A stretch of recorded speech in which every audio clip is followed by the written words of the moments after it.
The First Book of Samuel. Chapter 2. Hannah prayed, and said, My heart exults in Yahweh. My horn is exalted in Yahweh. My mouth is enlarged over my enemies, because I rejoice in your salvation. There is no one as holy as Yahweh, for there is no one besides you, nor is there any rock like our God. Don't keep talking so exceedingly proudly. Don't let arrogance come out of your mouth, for Yahweh is a God of knowledge. By him actions are weighed. The bows of the mighty men are broken. Those who stumbled are armed with strength. Those who were full have hired themselves out for bread. Those who were hungry are satisfied. Yes, the barren has borne 7. She who has many children languishes. Yahweh kills and makes alive. He brings down to Sheol and brings up. Yahweh makes poor and makes rich.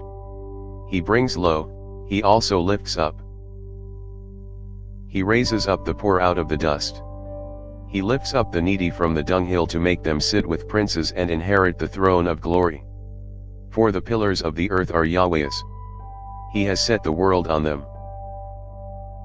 He will keep the feet of his holy ones, but the wicked will be put to silence in darkness, for no man will prevail by strength.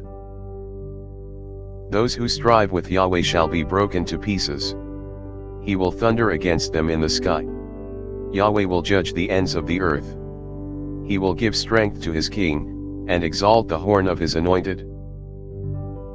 Elkanah went to Ramah to his house. The child served Yahweh before Eli the priest. Now the sons of Eli were wicked men. They didn't know Yahweh.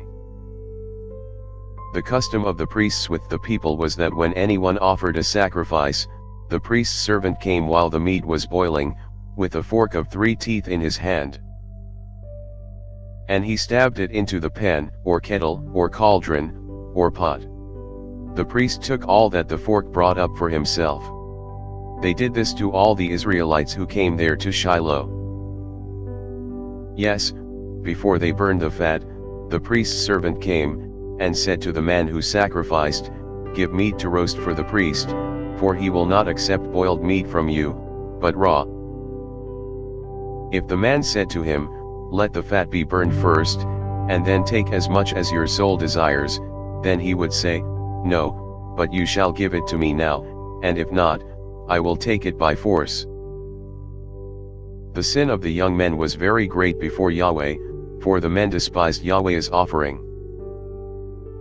But Samuel ministered before Yahweh, being a child, clothed with a linen ephod. Moreover his mother made him a little robe, and brought it to him from year to year when she came up with her husband to offer the yearly sacrifice. Eli blessed Elkanah and his wife, and said, May Yahweh give you offspring from this woman for the petition which was asked of Yahweh. Then they went to their own home. Yahweh visited Hannah, and she conceived and bore 3 sons and 2 daughters. The child Samuel grew before Yahweh. Now Eli was very old, and he heard all that his sons did to all Israel, and how that they slept with the women who served at the door of the tent of meeting. He said to them, Why do you do such things? For I hear of your evil dealings from all these people. No, my sons, for it is not a good report that I hear. You make Yahweh's people disobey. If one man sins against another, God will judge him, but if a man sins against Yahweh, who will intercede for him? Notwithstanding, they didn't listen to the voice of their father, because Yahweh intended to kill them. The child Samuel grew on, and increased in favor both with Yahweh and also with men.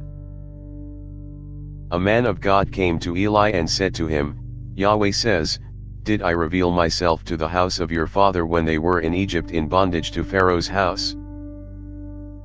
Didn't I choose him out of all the tribes of Israel to be my priest, to go up to my altar, to burn incense, to wear an ephod before me? Didn't I give to the house of your father all the offerings of the children of Israel made by fire? Why do you kick at my sacrifice and at my offering, which I have commanded in my habitation, and honor your sons above me, to make yourselves fat with the best of all the offerings of Israel my people? Therefore Yahweh, the God of Israel, says, I said indeed that your house and the house of your father should walk before me forever. But now Yahweh says, Far be it from me, for those who honor me I will honor, and those who despise me will be cursed. Behold, the days come that I will cut off your arm and the arm of your father's house, that there will not be an old man in your house. You will see the affliction of my habitation, in all the wealth which I will give Israel. There shall not be an old man in your house forever. The man of yours whom I don't cut off from my altar will consume your eyes and grieve your heart. All the increase of your house will die in the flower of their age. This will be the sign to you that will come on your two sons, on Hophni and Phinehas, in one day they will both die. I will raise up a faithful priest for myself who will do according to that which is in my heart and in my mind. I will build him a sure house. He will walk before my anointed forever. It will happen that everyone who is left in your house will come and bow down to him for a piece of silver and a loaf of bread, and will say, Please put me into one of the priest's offices, that I may eat a morsel of bread. Thanks for listening. If you liked our video, give us a thumbs up and subscribe, it really helps.